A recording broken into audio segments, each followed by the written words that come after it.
तो सबसे पहले बात कर लेते हैं न्यूज नाइट में श्रीनगर के हजरत बल दरगाह में जिस तरह से अशोक स्तंभ को तोड़ा गया और उसके बाद जो सारा विवाद हुआ उसकी बात कर लेते हैं, क्योंकि यह विवाद और लगातार गहराता जा रहा है।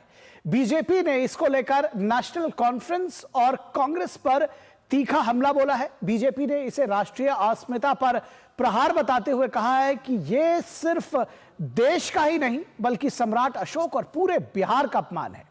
बीजेपी की मांग है कि कांग्रेस नेशनल कॉन्फ्रेंस से या तो गठबंधन तोड़े या फिर माफी मांगे। इस बीच पुलिस ने इस पूरे मामले की जांच तेज कर दी है और 26 लोगों को हिरासत में लेकर उनसे पूछताछ की जा रही है। श्रीनगर के हजरत बल दरगाह में राष्ट्रीय प्रतीक चिन्ह अशोक स्तंभ को तोड़े जाने को लेकर शुरू हुआ विवाद गहराता ही जा रहा है। भाजपा ने अब इस मुद्दे पर कांग्रेस से जम्मू कश्मीर की नेशनल कॉन्फ्रेंस सरकार से समर्थन वापस लेने की मांग की है। केंद्रीय मंत्री गिरिराज सिंह ने कहा है कि अगर तेजस्वी यादव और राहुल गांधी माफी नहीं मांगते और नेशनल कॉन्फ्रेंस सरकार से अलग नहीं होते तो इसके परिणाम भुगतने होंगे। भाजपा नेताओं ने कहा कि यह न केवल देश का अपमान है बल्कि बिहार और सम्राट अशोक का भी अपमान है।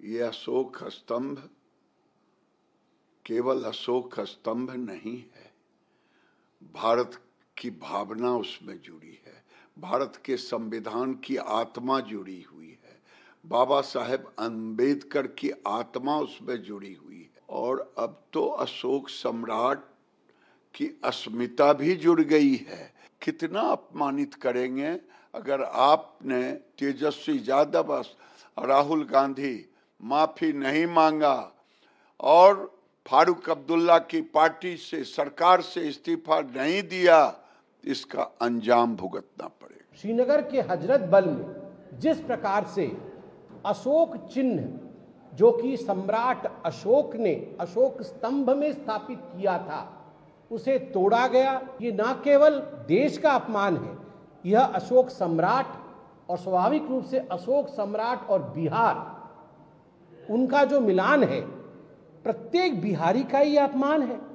इस बीच शिवसेना ने घाटी में कट्टरपंथी तत्वों द्वारा नफरत फैलाने पर चिंता जताते हुए अशोक स्तंभ को नुकसान पहुंचाने की घटना की निंदा की और ऐसे तत्वों को जेल में डालने की मांग की है। हमारे राष्ट्रीय प्रतीक अशोक स्तंभ को जो है क्षतिग्रस्त किया गया, इसकी शिवसेना कड़े शब्दों के अंदर इसकी आलोचना करती है और इसे गंभीर आपराधिक कृत्य मानते हुए इन तोड़ने वाले, इसको क्षति पहुंचाने वालों के खिलाफ कड़ी से कड़ी और सख्त कानूनी कार्रवाई की मांग करती है। इस बीच केंद्रीय मंत्री किरण रिजिजू ने भी इस कृत्य की आलोचना की है। रिजिजू ने एक्स पर पोस्ट किया कि हजरत बल दरगाह शांति का प्रतीक है और यहाँ राष्ट्रीय प्रतीक का अपमान निंदनीय है। वहीं जम्मू कश्मीर मुस्लिम वक्फ बोर्ड के अध्यक्ष द्रक्षा अंद्राबी ने राष्ट्रीय प्रतीक के अपमान को राष्ट्रद्रोह और आतंकी कृत्य करार देते हुए दोषियों के खिलाफ जन सुरक्षा अधिनियम और गैर कानूनी गतिविधियों की रोकथाम अधिनियम के तहत मामला दर्ज करने की मांग की। पुलिस इस मामले में 26 लोगों को हिरासत में लेकर पूछताछ कर रही है। दरअसल बीते शुक्रवार को ईद मिलादुन नबी के दिन जुमे की नमाज के बाद श्रीनगर में स्थित हजरत बल दरगाह में अशोक स्तंभ वाली एक नव निर्मित शिलापट्ट को कुछ लोगों ने तोड़ दिया। राष्ट्रीय प्रतीक चिन्ह को तोड़े जाने की इस घटना के बाद बवाल मच गया। वहीं मुख्यमंत्री उमर अब्दुल्ला ने धार्मिक स्थल पर राष्ट्रीय प्रतीक चिन्ह लगाए जाने की जरूरत पर प्रश्न उठाया। उन्होंने कहा कि किसी धार्मिक स्थल पर राष्ट्रीय प्रतीक का इस्तेमाल पहले कभी नहीं देखा गया। पूरे घटनाक्रम को मुख्यमंत्री के इस बयान और उनकी ही शह से जोड़कर देखा जा रहा है। इसी के साथ एक सवाल फिर सियासी फिजाओं में तैर रहा है कि कुछ लोगों के लिए देश बड़ा है या फिर धर्म। Bureau report, DD news.